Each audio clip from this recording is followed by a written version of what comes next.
Hello there, I'm JP. Hello there, and I'm WH. And we're back to recap episode 9. Nobody's listening. There's a lot of things to take with a title of an episode like this. Somebody who was listening was Bix, as we find out in this episode. Jesus, mate. Was this... Are we recording? Because I don't see anything that on my screen that says recording. Just want to make sure on your screen. Oh, no, we are. Okay. What we're doing is we're actually going live up onto YouTube. Right. Because it's just already, so we've got it up on there now. And then I can tell people about it after the fact. Sure. And then after that, I can put the I'll be putting it up on the podcast feed before recording Spotlight, which is it's a fine way to spend a Monday. I tell you what, it's a lively one. But yes, back to just the simple question: is this the darkest you've seen Star Wars at any iteration? I don't really think of it as being like the darkest thing I've ever seen from Star Wars per se, and in that, I mean, I really think Revenge of the Sith is pretty fucking dark, you know? Yeah. Like the descent of Anakin Skywalker to becoming Darth Vader is pretty dark in that film. And even though it's, you know, like people have their complaints about the prequel trilogy, like Revenge of the Sith is a pretty dark film in the canon of Star Wars. This is like, there are elements of it where I'm just like the stuff with Bix and the audio torture device thing. I was just like, that's like, that came from Tony Gilroy's imagination. It's just like, Jesus, wow. It's just when I think about it, I'm just like, that's horrible. That is horrible. And the way the actor, I think, what's his name? I looked him up. Where is he? Dr. Gorst, the guy who plays him. He's a British actor. I'm trying to find. I was looking him up earlier. He's like one of those, you know, actors that I've probably seen in tons of other things. I just don't. Mm-hmm. He's just not really super famous right now. Gorst. Okay, his name's Joshua James. Mm-hmm. He's great in that just his description of like what it is they're going to put her through. Just frightening. But there's like a great part of it, like the whole idea that this prison is actually not a prison per se. It's actually a factory. It's basically like a sweatshop that you're never going to leave.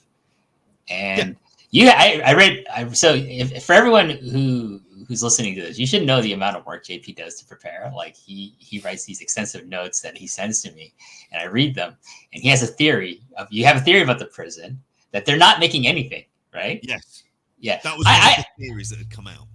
I don't believe that. I think that's a complete waste of the Empire's time to do that. I think they are building things because they need the reason why they have this these factories, these slave labor camps, essentially, is because they need to build their war machine, which is like the Imperial Navy, the Imperial, like, you know, like AT-ATs and ATSTs.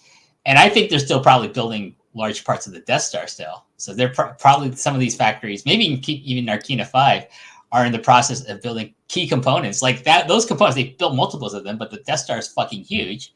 So maybe it's a key component that you need in the structure of the Death Star. That's what they're building, or stuff for a TIE fighters or something. Well, on the whole, I mean, that's one of the theories that is out there is about not building anything. I'm kind of with you in the sense that it would be pointless because they actually need practical things, and like it's slave labor. So I think the idea is the prisoners, like, they're in the belief they're actually in a prison, really, that they're slaves, and they're there until they die. And there's you know, in essence, they're just there to provide their labor for free. But it's the whole kind of dystopian nightmare of the surroundings, the floor, just being left there, so they end up hating each other. Everyone's in competition with everybody else to get the most basic things. It like plays on the worst aspects of humanity as well. I think between that and the torture scene, I mean, there was something that just an offhand comment where it said, this is the scariest that Star Wars has ever been, and that's without a Sith Lord or a stormtrooper in sight. That there's just something about the horrible clinical, and there's obviously many allusions to history, and without trying to sound crass about it, it generally becomes the empire being like kind of modeled on the Nazis. Yeah. You can very much see it in this episode, this kind of like ruthless, horrible efficiency, which is just there to kind of bring about people's deaths while just having them provide all manner of free labor. I just found it absolutely horrible. I think brilliant. More like even more so than even like Nazi Germany. I think there's like this parallel you can draw with modern, first world nations based on capitalism. In particular, the most prominent example would be the United States of America. Like the prison industrial complex system is what this Narkina 5 and other facilities like it are based upon. It's like this idea that you incarcerate people to and then while they're incarcerated, they build things or they make things. And then, this is really efficient, cheap labor that we have. So then it becomes a loophole where, where you want to actually have more prisoners come through your penal system, not because they're committing more crimes, because, we have this form of cheap labor that we can exploit. Where else can you get away with paying like $1 an hour, if that? And that's for prisoners who are probably going to end up spending that money on things that they can actually get in prison. It's not even worth saving. It's to fuel an internal currency. So no, I'd be completely in agreement. I mean, and when we get into, actually we may as well start off in terms of the actual recap. We end up seeing Deirdre basically, been torturing Bix, effectively knowing that she's been in cahoots with Cassian and that she knows about Axis at this stage. It is one of the things where, it's also the fact that Bix realizes that there's an absolute futility in trying to speak to Deirdre as well. Deirdre at her absolute most horrible. It's like she is. I'm not saying you kind of empathized with her. Well, I suppose you do empathize with her, with her position of being a woman up against so many men within this kind of entrenched system. But it feels like that's gone, like at this stage, because it's this kind of like horrible brutality. And you mentioned Dr. Gorst. It's the fact about trying to get her to talk. Bix refuses to budge, and then we meet Dr. Gorst, who explains, this is absolutely horrible, there was an outer rim moon called Dizon Frey. The species there protested against the construction of an imperial refueling center, so the Empire committed mass genocide and proceeded with the construction. But while dying, the species, specifically the babies here, let out a cry that caused a severe amount of emotional distress to the communications officers documenting it. So in order to torture Bix, a sample of that choral agonized pleading will be used until she speaks. I want to know if this causes so much distress in human beings or sentient beings, like how do they isolate these sounds and experiment? Like they must use droids, maybe? I don't know. And there's some kind of way or got an alien species that is not affected by this to help them make it. I don't know. The idea is like really mind blowing. It's a bit like that Monty Python sketch about the funniest joke ever made, and then they have to break it up into parts and stuff like. And no one can ever tell it on. Do you remember this? Yes, and it kills people. And it kills people. It's so funny that they die, and somebody ends up in hospital for 2 weeks because they saw more than 2 words of it. And it's this I don't know, how does this end up being recorded and passed back without the kind of agony? But I mean, again, you talk about the real. I ended up thinking of things like Guantanamo Bay and thinking of, something like Sesame Street being played relentlessly, or like hard thrash metal being used to kind of sleep, in order to kind of aid that kind of sleep deprivation. So it's not like there isn't the real world allusions throughout this are it's a first world, capitalist based nation. That's where this comes from. It's also if you go back to Star Wars lore, this description of this genocide of this planet, of this creature, of the native species to this planet, reminds me of Geonosis, which is in Attack of the Clones. This is where this is where the Separatists have their meetings. This is like the big battle that starts the Clone Wars. But in Rebels, we find out that the Empire has like pretty much committed genocide on Geonosis. Like all the Geonosians are dead, pretty much. And that's where we get reintroduced to Saw Gerrera from the Clone Wars. He then appears in Rebels with the voice this time of Forrest Whitaker. So Forrest Whitaker didn't play the original younger version of Saw Gerrera in the Clone Wars, but he has voiced the character in Rebels, and he's in it's like a two-parter. It's called The Ghosts of Geonosis. I forget which season of Rebels it is, but it's really good. But that kind of like, can you imagine if they like isolated if these creatures are the same as the insects of like Geonosis, and they that would be horrifying to think about that as well. But it's a really unbelievable kind of concept there. Absolutely horrific. I mean, genuinely like startled by it. And as a kind of plot device, I mean, it's one of those reasons where you kind of remember the 12+ rating that they have on for this, because it's not like in and of itself we've seen anything, seen lots and lots of things worse. I think it's just the putting it into still within like the kind of greater Star Wars universe, and particularly kind of the Disney era of Star Wars, like that kind. You're overtly like, this is a piece of television. Is kind of, I mean, we'll talk about it at the end, but what they're doing here, and in terms of like laying the groundwork for this kind of stories to be told, and making you really fear the Empire, realize how evil they actually are and how incredibly powerful. Meanwhile, over just to lighten up the mood on here, we go back to Narkina 5, where we have Cassian on the work line. One of the older members of the team, Olaf, who I must have a look and see who that actor is who plays Olaf on Christopher Fairbank. Yes, he is. Yeah. Well, it's in Guardians of the Galaxy. I think it'd be the most kind of. He's in the first Tim Burton Batman movie too. Yep, he is. He'll never be up on the poster, but he is an actor who I'm pretty sure between us we would have seen in 30 to 40 different like films, TV shows. He is the kind of actor who is around a lot, who's done like a lot of sort of UK TV as well. He's always been working, put it that way. I think, Christopher, are you looking at his IMDb? I am looking at his IMDb. He's just in tons of things. He's always working. He's one of those actors that he's got the face that you just got to put. If I'm a casting agent, I'll put him in there. Oh, yeah, absolutely. He ticks all of the boxes you'd ever want him to, and we've seen him throughout. While he, the Olaf has been on the line, that he has been kind of struggling here. But really, it's here at this point that Cassian reveals he's already working on an escape plan.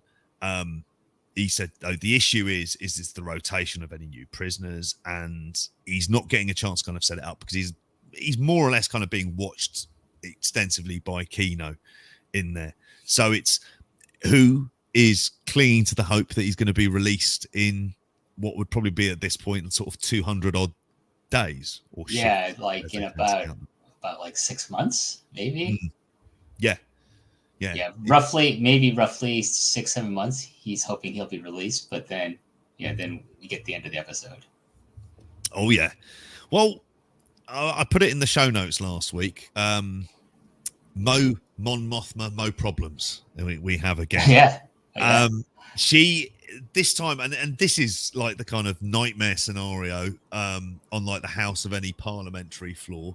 You're giving a very big talk, talking about saving the Republic shouldn't give full control of the legislative powers to the Empire. The way that they show that they disagree with this is just basically to switch off. Literally switch off the pods that they're in and show that they're not remotely interested. There's various kind of disgruntled cries that you'd expect. It just reminded me of Tory MPs, frankly. She goes back to her husband Perrin, who's still an arsehole in this episode as well, and her daughter, who she tends to argue with, but her cousin has come to visit her. And that cousin is none other than Vel. It's Val.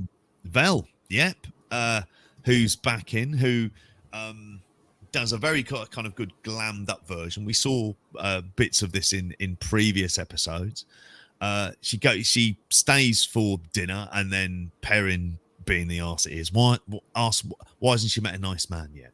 Yes. And the rest of it in classic arsehole fashion in this case. She does buy, is it Leda? She brings her a dress as well, which I think there's something going on with Leda that we're gonna find out later. I don't know if it's the rest of the season or possibly in season 2, which is starting filming in a couple of weeks. So November 21st, they have announced that Andor season 2 will start filming. So that's exciting to know about. Just to go a bit back to Bix and Deidre, just great performances from Denise. How do you pronounce her last name? Denise Gao? I am just looking on here. If I can find it, and I don't know why I can't. She's not appeared in the main credits for this episode, and she's a pretty bloody big part. Oh, here we go. Denise Goff. Okay. Goff. Denise Goff. She's great. She's just so deliciously evil. And without mercy. But also Bix, played by Adria Arjona. Just her facial expressions when she gets the audio device, the headphones put on her. But there's when we get to her screaming, just as she starts screaming, the door closes, and then you see an Imperial officer walk by, which is very reminiscent of a scene in A New Hope where Darth Vader brings in the torture droid to torture his, unknowns to him, daughter, Princess Leia. And as soon as that, with the needle, with the syringe, as soon as it's coming in, we close the door to the prison cell of the Death Star, and then an Imperial, I think his stormtrooper, walks by. And it's just like that when I saw that scene, cut, I was just like, that's fucking Star Wars Death Star Princess Leia torture scene with Darth Vader. Brilliant. What a great callback.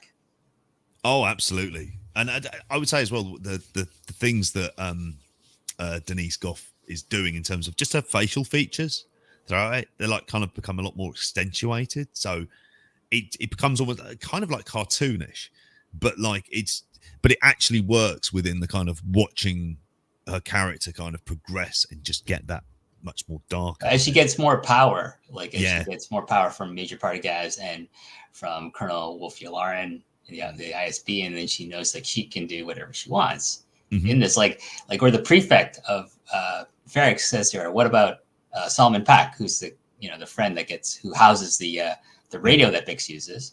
They tortured him before." And he says, "Can I just?" Guy says, "Can I hang him? I want to make an example of him." And she's like, "Yeah, I don't care. Go ahead, whatever you want." Oh, it is. And even later on, when they're planning of like kind of what to do with what they're doing with the pilot and how to, it's like the death of the death is not in doubt. That's just like, well, that's absolutely fine. It's just like, how are we going to do it and do it in a clever way? What did you think of, were you at all surprised by the revelation that Vel was Mon Mothma's cousin? The kind of... I didn't think that was going to be the connection. Like, I knew that at some point it was probably likely that Vel was going to meet Mon Mothma, but not in the context that they were actually family members. But it goes towards what Cinta said earlier in the series. Like, I forget it was the last episode before, where he's like, maybe I'll pretend I'm a rich girl running away from family. Yeah. And then Vel's like, that's cold even for you. Obviously, he's referring to her. And it's like, oh, maybe then we should have maybe have guessed like, oh, who else is rich in this show? Oh, Mon Mothma. So yeah. No, I think it's interesting because then it kind of adds layers to the relationship with Vel, Mon Mothma, and with Luthen Rael. Yeah. So, and then there's this interesting idea, like when Deidre is interrogating Bix, she says, Solomon Pack told us everything. He told us he was contacted at a separatist meeting by an unknown woman. Now, I don't know if that woman would have been Vel or if it would have been Clea, Luthen's assistant or partner.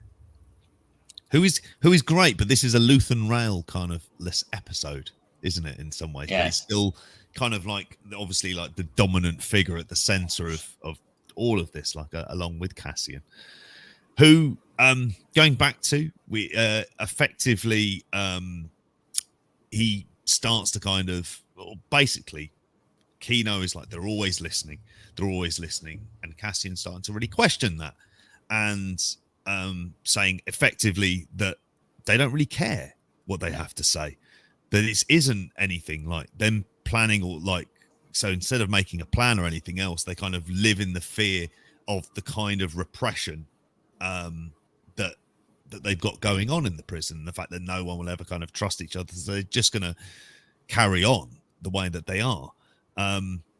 We then go back to the ISB, where we have the conversation with Deirdre, who explains they're not going to torture Marvi yet because she's old and frail, and there could be a good chance that Cassian ends up back, because they've learned that from Bix as well, who has spoken but is left as an absolute wreck at the end of it, left to kind of like basically pass out and fall asleep. And while they've obviously, like you mentioned earlier on, they've hung, it's Pac, isn't it? Pac, yeah. While he's been hung, effectively she's there as kind of bait and will be watched by the Empire at this stage of the game. And so, yes, he's, Marva is still there. It's going to be it makes you do think that he will end up coming back to Ferrix at some point. I imagine like an assault on the hotel is probably the climax of the series, or like of the last story arc of this series, which is like this week is the end of the Narkina 5 story arc. And then I think we get the last three episodes, which will be like wrapping up this series, this season at least. And I imagine it's going to happen back on Ferrix, and this is where they're going to try to not liberate the entire planet necessarily, but maybe just try to save, Cassian's friends and Marva from the ISB, because there's that line like where like the big guy Brasso, he's like explaining to Bix, oh, she's trying to see if there's the tunnel underneath the hotel is still open, because she wants to open it up for the rebels to come in and take the building. So I mean, that's not foreshadowing. I don't know what is. Yeah. So it's like this whole exchange between Andy Serkis and Diego Luna. I gotta imagine, like, when Diego Luna found out that he's gonna work opposite Andy Serkis, he must have been like so happy, because like all these actors must be happy. Like, I get to work with Diego Luna. I get to work with Stellan Skarsgård and Andy Serkis. I have scenes with Andy Serkis. And someone put out this idea: why would you ever cover up Andy Serkis's face? Because he is such beyond the mocap stuff, and he is the most amazing mocap actor of all time. But he is, without the mocap, he's still a great actor. He's so amazing. I mean, I would recommend anyone who hasn't seen. I want to say, did he die? He might direct it. He certainly produced it. Was Sex and Drugs and Rock and Roll, about Ian Drury, the kind of pop singer. Punk singer. My God, he was anything but a pop singer. That's an awful Freudian slip on my part. And again, he has to kind of, because he's got cerebral palsy, he has to kind of like, it's a very kind of like physical role that Andy Serkis plays throughout that as well. And, it's the kind of stuff that we don't perhaps see him doing often enough. But he, getting him in is obviously like a coup in here as well. And it's just this version of himself that we're seeing, which is effectively feels like a kind of like drill sergeant role. Yeah. As much as anything else, which kind of, again, like, we see as well. And I didn't pick up on this first time round, I must confess. We start to see when they're going between their kind of shifts and everything else, that there is something that happens on level 2. That's right. And that they've been fried because of a mistake, but it's a rumor. Obviously, they can't speak to, or they don't speak with anyone else, even though they do cross paths like all the time when they're going through. And it's this idea about like, why have they done this? What's the reasoning behind it? And there's this kind of like rumor mill, which even at this point, Kino, Andy Serkis, is trying to get them to hold off. But you can clearly see, like at this stage, that something is very much afoot. Well, it's at the behest of, and it's at the urging of Cassian, because he's like, you gotta the less they think we know, Yeah. the better. We tell everyone to just calm down. Because he's ready to, whatever his plan is, which involves like sawing off a pipe in the washroom. Whenever he has Very Shawshank. Yes. I hope the escape. It'd be great if the escape was filmed just like the escape of Shawshank in flashbacks. That'd be great. If he escapes out of a photo, like behind a poster of the Mos Eisley Cantina band as well, like that'd be great. That'd just be superb. There is a great. Someone made a point in a video I watched about this, that if you watch the performances of the guards on Narkina 5, most of them are terrified. Because we'll find out why, because they are vastly outnumbered by the prisoners. Yeah. And the only protection they have is the electrified floor. Yeah. Right. But they are, you can tell, like when they process a new prisoner, like when we see Cassian get processed, they are just super aggressive, but you can see it's because they are scared to death of like the prisoners finding out maybe that they actually outnumber the guards and, figuring out how to get around the floor. It's like Aldani again, isn't it? It's where the idea that them running the bureaucracy the way they do and the budgets that they do, that they figure to themselves, how can we, they did the same thing on Aldani where they didn't properly staff that at all. And it's the same situation here where they it's almost like it's that point that was raised before the Aldani raid, which is that they think it's about them being quite lazy. Yes. The Empire and getting comfortable and not actually realizing what the situation on the ground is. Sort of they talk within the rooms, but they don't know, in terms of how it runs, it means that this kind of small corruption comes in and the idea of cutting corners and really just relying on fear and the populace not knowing that actually this empire isn't perhaps as strong as it is or as perfect and infallible as it portrays itself to be. This is 5 years before Rogue One, so it's 5 years before the Battle of Yavin in A New Hope. So that means it's 15 years after the Revenge of the Sith, which is the establishment of the Empire. So it's 15 years of the galaxy being subjugated to the tyranny of the Empire, and the Empire having really no major problems outside of people like Saw Gerrera and some cells here and there of rebel activity, but nothing united that we will see. By the time Rogue One rolls around, we're going to see a united rebel alliance. So it's just kind of a nuisance, like any kind of opposition to them, to the Empire, is kind of more of a nuisance than anything else. So they're very comfortable until Aldani. Aldani is what gets them to like really crack down on martial law in systems that they feel there's going to be rebel activity, but that hasn't creeped into their prison system. Because I think one of the great ironies of this story arc right now is that the ISB is fully aware of Cassian Andor, and they really want to catch him. Unknowns to them, he's already in their prison system. Yeah. Which is kind of quite wonderful if you do, like you mentioned earlier on about that kind of prison industrial complex that exists, that of course he's there just under the name of Keith, not Keith, as well as in like Keith Richards, which would be kind of crazy. We then get to, and this is a controversial scene, I've seen it brought out there, Syril trying to get in touch with Deirdre. He basically, as she's going into work on her commute on the way in, he appears outside, grabs her by the arm in there, says that his and her ambitions are the same. I think he makes he calls her like the perfect combination of justice and beauty. Is that what he something to the effect of like it makes him feel better to know there's justice and beauty in the galaxy still. I mean, they're shooting your shot, and then there's quite frankly arrestable behavior.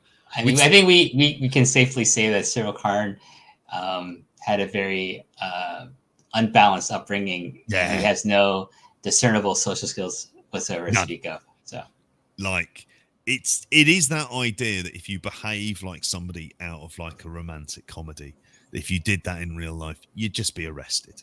Like that kind of behavior is kind of like, quite dangerous and unnatural. I mean, but he does unsettle her.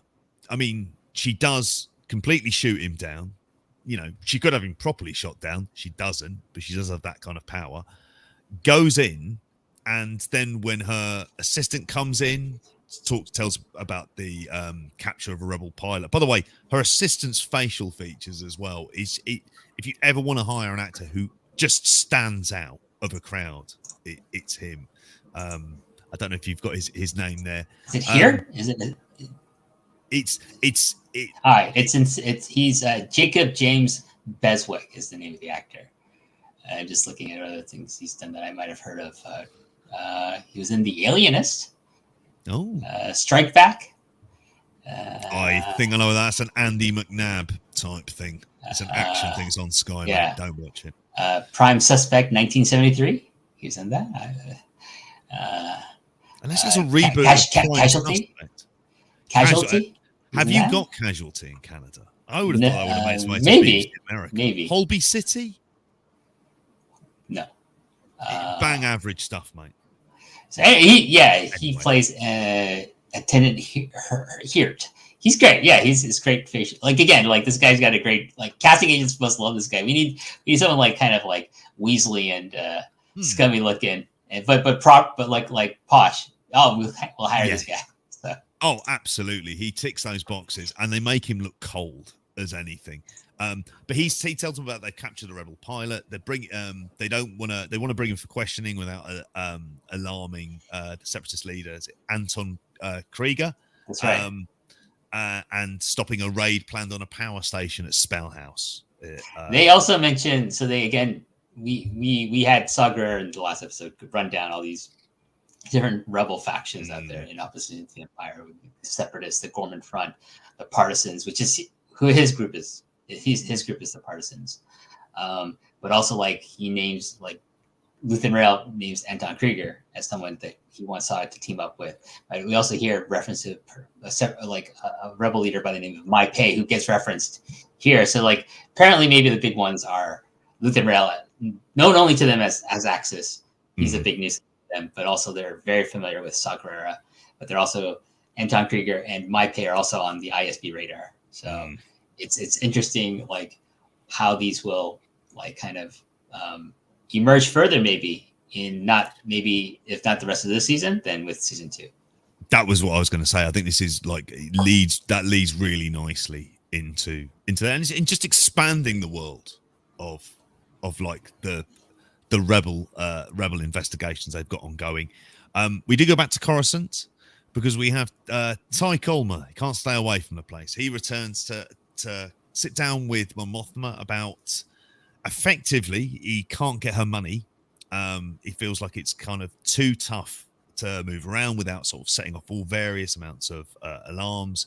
So to bring in the thug Davo Skulden as a charitable donor, and it's more to hide. She's already has a withdrawal of 400,000 credits. Yep. That she cannot explain. That he's like worried about. Like if there's an audit, they're going to find out about this. So you need to cover it. You actually need to replace that money, and you need someone who has free reign to spend 400,000 credits. And the only option she has is like a Chandrilan like gangster. Yeah, sounds like a Russian oligarch to me. It does, doesn't it? This is very City of London. Like if we're thinking of Coruscant as the City of London, that very much feels like, oh yes, we'll do that. He wants a house in Knightsbridge or Notting Hill. So that's the payoff. By the way, can I just say Gangs of London season 2? I saw a trailer for it. It looks fucking amazing. Have you ever seen Gangs of London season 1? Oh, I have. Oh, I love that show. It's fantastic. I cannot wait for season 2. There's no Gareth Evans on this one. That's the only thing that makes me frightened. I read an article about the new director who like directed like I think the season finale, and he's like a horror director or something like that as well. So he's like, I've shocked myself at the things I've done in this TV show. So I'm looking forward to it. So at the moment they're streaming weekly. So my plan was to binge all of these. Oh, is it on right now? It's on right now on Sky. So I look forward to seeing it on the JP Drive. 4 episodes in, I want to say something along those lines. But they're streaming it weekly for that one. Okay. Like Andor. which going back to it on here, like we have the idea of Mon Mothma. She's not happy. She doesn't want to do this, but you know she's going to, because it's the only way she can do it. As Vel said to her earlier on, the rebellion comes first, and that means overlooking personal preferences and morality. She quotes Cinta, "The rebellion comes first. We take what's left." Yeah, great line. It is. Who they should get? I don't know who they got to play this gangster. They should get Ray Winston to play fucking this guy. Right. Do you know what? I won't lie. As soon as you like see the name Dave Skolden, I'm just thinking to myself like Dave Skolden, like, and he could easily be from Gangs of London or the ilk. You know, any amount of like, you could imagine him in the Sweeney, for crying out loud, going back that far. So like proper 70s TV. I mean, again, I like these kind of things because it shows what exactly you would have to do. It's like fundraising for politicians, effectively, where you have to have, you know, they're always going to have to glad hand certain donors, and a lot of these donors, like you mentioned, with Russian kind of oligarchs in London in particular, kind of financing large swathes of the Conservative Party. Again, going back to kind of how things work today in 2022, this feels completely like note perfect. I love when Star Wars is very reflective of like our society, right? And that's something that George Lucas is very cognizant about. Like, I don't know if you ever seen this great interview that James Cameron does with George Lucas, and to talk about filmmaking and stuff like that. And he talks about Star Wars with him. He's like, "Oh, I like people talk the politics of Star Wars," and he says people say Star Wars shouldn't be political, but George Lucas is like, "No, it's always been political. Like, what do you think the Empire is? It's a statement about politics. It's a statement about a fascist government." And then he says, like, what do you think, you know, the Revenge of the Sith is? It's my statement against the American government at the time. It's basically what he's saying. And James Cameron's like, exactly. And he references like the Roman Empire and like how empires do not last. And he makes a point of calling America right now an empire. And then it's not going to last the way it is. Like, we might have another 100 years of this, you know, maybe less. But people who think like the way American society is structured, or Canadian society, or British society is structured right now, the way it is, it's not going to last. I don't think it'll change drastically in my lifetime, but I think within the next 100, 200 years, it's not going to be the same. How we see it today is not going to be that way. Generations that come after you and I, JP, are not going to put up with this shit anymore. No. I think it is one of the things where the kind of overall cynicism of society is something that is like, I mean, this is as overtly political as Star Wars has been, and I think this is why I'll be saying I think this is the best thing that's come out. So I'm going to go as far and say it's better than The Mandalorian in terms of things that hit kind of my particular taste, because it just, everything feels so much like richer as a world and as a universe, and it's so much like all of the different aspects of it. Even, I mean, the only thing I'm wary about is the Syril stuff, because it feels like it exists on an island, perhaps where you can see how he can possibly work his way in as a way of just being able to be the one that identifies Luth and Rail, perhaps. I think he'll be a big part of season 2.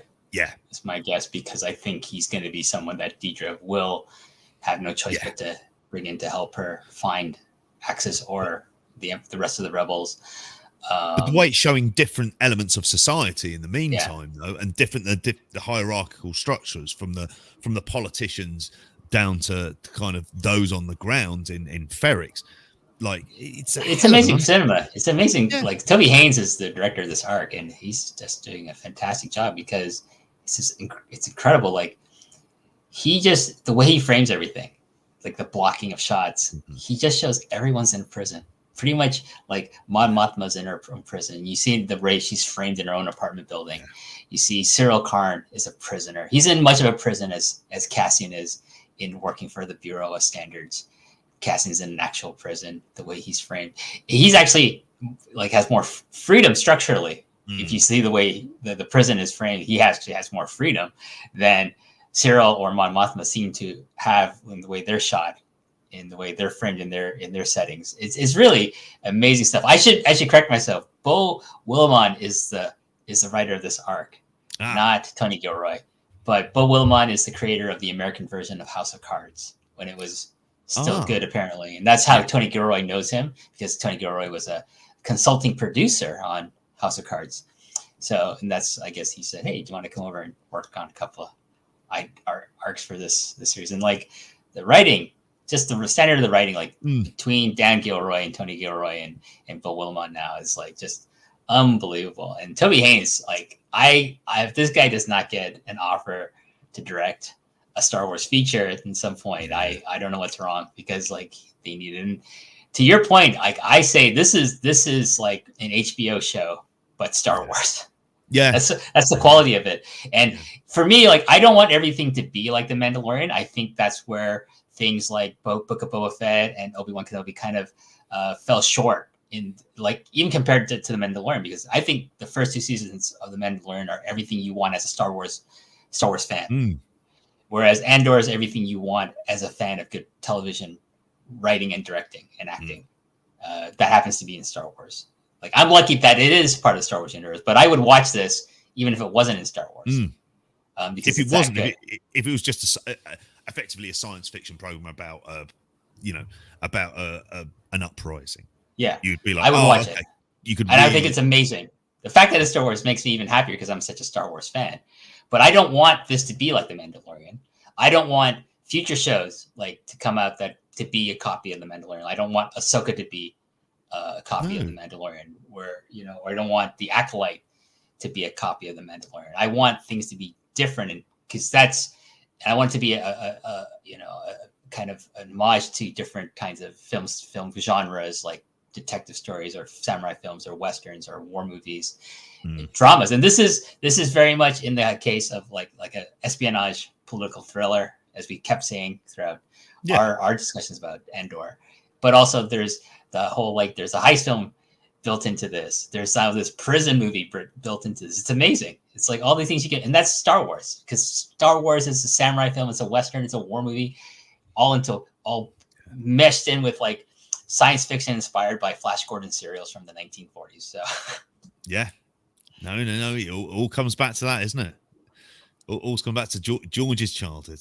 God love him for this. But we go towards the end of the show where, I mean, what we find is Olaf is, well, we don't know this. He's kind of had to be taken out by Kino and Cassian, who they hide him first of all because I think the guards come in at that point, and they will put their hands up on their heads as they do. Then when they're trying to take him back to his chamber, he loses all consciousness. Cassian and Kino stay there waiting for the doctor, Dr. Rasif, who is played by, in the usual game that you can play during any episode of Andor, Chernobyl or Game of Thrones. And in this case, we go back to Chernobyl. He's one of the three people who are found guilty of the entire Chernobyl explosion. Spoiler alert, fall guys for the Russian state, but there you go. Didn't need me to tell you that. And it's quite brutal. Again, we find he's not wearing any shoes, so we know that he is also a prisoner.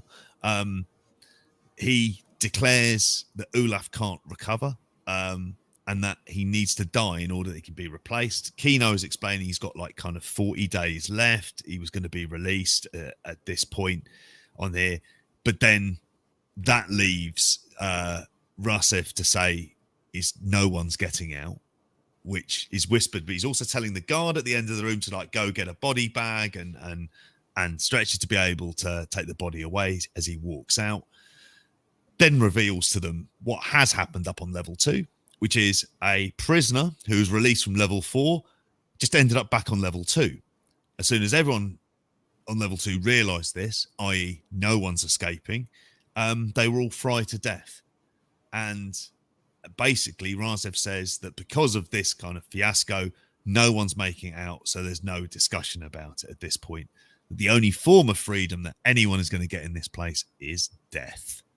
I take it that they regardless, Mm. no one's getting out anyways, No. regardless of what happened on 2, because they're not letting anyone leave. This is our slave labor. This is like what we're going to build our war machine with, our Star Destroyers, our components for our TIE fighters, for the Death Star, is all going to happen on these prison planets and these facilities. Like, it's Narkina 5. There's like, and we saw when we get to Narkina 5, there's like, it's not just this platform. There's like multiple platforms on in this particular part of the planet. Who knows how many others are on this planet, and how many other planets there are that house just these factory prisons. This is how they, that's what you need to build a strong industrial economy. This is how America built their economy, is on slave labor, right? This is what all of the colonizing nations ended up doing, isn't it? This is how you build an economy, is by like a strong one is by slave labor. And that's what the Empire is doing. They're not stupid. It's like, we don't think, like, how much money do you think that the fucking Death Star costs? It costs trillions of fucking credits. You think that's all like labor that they're paying to their staff? No, it's most of it's probably prison labor that they get on these. The components are built here, they ship it out, and then the people they actually pay probably nickels and cents to, Star Wars equivalent of that, are assembling it at their shipyards, on the Death Star, wherever the fuck they're going. You think, by the way, Darth Vader's personal fucking Star Destroyer, the Executor, all right, that thing is fucking massive. You don't think that thing cost $1 billion fucking credits? Of course it did. So, and who made it? These fucking prisoners, this cheap slave labor. Also, it's noteworthy that there are no aliens in this prison. It's all humans. It's all humans, because they don't want to. I bet you they take all the Twi'leks and they put them in another fucking prison. All the Wookiees are used slave labor predominantly somewhere else. They're not mixed in because they don't want people forming alliances among species as well, right? So I think it's important. Separated off like that, and you see that separation process happen when they decide where he's going. It's like Narkina 5, and he just shunted off to that ship, isn't he, Cassian? In that case, what we do get though is, as Cassian and Kino are walking back to their cells, their hands behind their back, the one thing that Cassian has tried to get out of Kino throughout the entire episode is how many guards are on each floor. To which Kino replies, "At any given time, there are always 12 guards on each level." On each level, yes. Okay, so there's 5 levels in these facilities. There's like, I think 5 rooms or something like that. Okay, 49 people in each room. There's only 12 guards on each level at any given time. So you got to think. So there's less than 100 guards, and over almost like close to 500 to 1,000 prisoners. They are fucked. Like, it doesn't matter that unless they fry the entire facility. So whatever's happening next is maybe it's gonna be the Star Wars equivalent of like an Oz prison riot, and then Matty Edwards can like jump on and say, "This is boss, mate," or something like that. I don't know. He would say that as well. Well, I think this is, in terms of how I felt at the end of this episode, to sum it up in a phrase would be like, "Fucking come on," is what I felt. I'm so excited about Wednesdays. So pumped for Wednesday, because I mean, I think the Eye was something else. This is going to have a kind of real kind of like guttural feeling to it, and also intrigued as to how they get them off here. At what point they're going to realize that it's Cassian Andor who's behind this as well. They had in their I want to know, but God help the ISB. It's one thing to take over them under its control. I guess they're going to grab a prison transport, something that brings prisoners to the planet. That's how they're going to escape.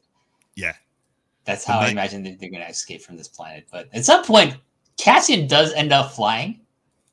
The Fondor, because like there's a scene in the teaser trailer where he's flying. I'm pretty sure he's flying it. Or Luthen Rail comes to get him, because like we're also going to anticipate some kind of a space battle too, which I'm all for. Like, listen, you can't have Star Wars without a fucking space battle, in my opinion, against TIE fighters. It would be the most kind of like, when you think of going back to something like that, but we haven't had any of that so far. And we had the TIE fighters. That was true. And to me, like as a Star Wars fan, it's just hearing the familiar sounds of the twin ion engines screaming through the sky is always great. During that scene, what I ended up thinking of was the scene in Mad Max Fury Road with Nicholas Hoult and Tom Hardy going through the storm being chased. For some reason, I think that's when I ended up thinking about the eye. Anyway, that's a complete aside and a few episodes ago on here. So yeah, we've got it built up for next week. It looks like we are going to get our escape. You mentioned already there's people that, you know, there's someone there who we meet in Rogue One in there as well. It's going to be interesting what happens to these other figures. Yeah. It's going to be interesting if it's a full scale. Is it going to be just a few floors who managed to get away? How are they going to try and free everybody up? I mean, it's fascinating, but I am absolutely fucking buzzing. I don't know about you. I think this is I think of all of the episodes, this one really felt like it kind of hit home as a piece of really great TV. And I just can't, like, I'm fully prepared. Like, it would have to go kind of off the rails in these next. I don't believe it can. 3 episodes. I don't think it will. The quality of the writing and the directing is just like, I think you have Tony Gilroy as the creator and the showrunner. Like, you know, like I can't see Toby Haynes fucking this up as a director, or Tony Gilroy as a showrunner saying, like, letting something through that's dumb. it's just too good. Yeah, you know, we should, before we go, have you watched Tales of the Jedi yet, by the way? I haven't. Now, okay. Vicky, the young lads here, George and Harry, have been watching them. I've seen 1 episode, and it was completely out of context, so they were watching. I said, no, I'm going to watch all of these together. And it was Ahsoka Tano working on I'm trying to think what the name of the episode was. It was like she was working on a plantation. Oh, that's the last episode of the series then. Right. Yeah. So I've had that. You should watch the other ones. Yeah. I should really have to at this point. I mean, we should do that as a separate when we finish this. We finish Andor. Oh, we will do that. Also, I want to say, like, there is some news today, or I think yesterday maybe, about The Acolyte. Do you know about this show, JP? No, I heard you mention it earlier on. I thought, what have I missed? So this is a new show. It's created by Leslie Headland, who was the creator of a TV show called The Russian Doll. Oh, and yeah. It's set in the dying days of the High Republic, which is like many centuries before the Skywalker saga. The High Republic is like the peak of the Republic and the Jedi Order. Yeah. So it's a mystery murder mystery thriller, something like that, and it's about a Jedi reuniting with their former master to investigate dark forces emerging in the galaxy, which you would assume is the Sith. And the star of this, I think, is Jung Jae Lee, who is the main character of Squid Games. Ah, my and God. They have just announced Carrie-Anne Moss of The Matrix fame. I was going to say, yeah, will be joining the series, but also Daphne Keane, who I know as X-23 from the Logan movie, is also in the cast. And I'm not too familiar with anyone else that they have listed here on IMDb, but hey, you know, if Jung Jae Lee is a fucking Jedi in the old days of the Republic, fuck yeah, I'm all for that. God. Like, I mean, in fairness, you would. I mean, he is, for all intents and purposes, one of the most famous actors in the world. Like it. Oh yeah. It's. But my God, like that's. I'm fascinated by that. I'm fascinated to know, like, the idea of them telling, like you say, and you said this earlier on, but telling different types of stories and using these series to do that. I'm kind of pumped about that. I love the idea behind that. I think there's a lot you could do. I think it as long as you've kind of got, again, that subtle writing and directing that kind of builds it up, I think there's some really great stories you can tell. And again, I think it would be stuff that you could explore a certain aspects of the Jedi, perhaps. I'm not saying like the arrogance of the Jedi, but the Jedi not being kind of aware of what's going on. Yeah, I mean, Yoda's around in the High Republic days, so yeah, he maybe he'll show up. But I just want to say, like, you know, like 2023 is looking to be a very good year for Star Wars. I think at tail end of next year we'll have the season 2 of Andor, which would be a great end to the year. But we're gonna get the Mandalorian season 3, which looks amazing from the trailer I saw. I'm really excited about that. Ahsoka's season 1's coming out. I'm super pumped about that because she's one of my favorite characters of all time. In fact, I'm wearing this T-shirt, this bootleg T-shirt. I found online of Ahsoka, and we got Bad Batch season 2. We got this show, The Acolyte, coming out. I think something called Skeleton Crew, which I'm not too familiar with. That might be more kids oriented, but I'll probably end up watching it. And yeah, I mean, this year has been kind of up and down. Like most of Book of Boba Fett, not so great, but there are some moments of it that I enjoyed. Yeah. Obi-Wan Kenobi, again, like we talked about it, like hit and miss, I feel. But again, elements of it I like. But we had Bad Batch season 1. We had Star Wars Visions, the Japanese anime inspired show, anthology that I really enjoyed. And yeah, Tales of the Jedi was fun. You'll find out when you watch that yourself. But the highlight this year has been, of course, Andor. It's just an amazing amount of really amazing television. And we'll talk more about it when we get the chance again, whenever that is. Definitely. Well, yes, hopefully. We always say like kind of provisionally a Sunday or Monday, fingers crossed, because we both have loads going on, which leads us nicely into what other work have you got ongoing at the moment? Because I started watching your latest episode of Long and Winding Royal Road. Tremendous. Oh, thank you. So the newest episode came out this week, and our guest on the show is filthy Tom Waller. Mayhaps the may or may not be the filthiest guest to maybe ever appear on the show. When he asked me, see, the thing with Flanagan, he's never been on the show, so like that might happen next year. Who knows? I could have said, well, JP is up there. Just kidding. You should have done. And he's met me before as well, so he's probably smelt. He would have seen that. I would have probably been reeking that day. I was in Blackpool, so it wouldn't have been a surprise. I would have been a state. Yeah, we covered a very kind of like hidden gem of a match between Yoshinari Ogawa and Masahiro Kakihara for the All Japan Junior Heavyweight title. It's a fun listen. It's a fun match. I do recommend people watch the match itself. It's not that long for an All Japan match of the '90s. It's actually less than 20 minutes. Hey, can't beat that. Yeah, that's good.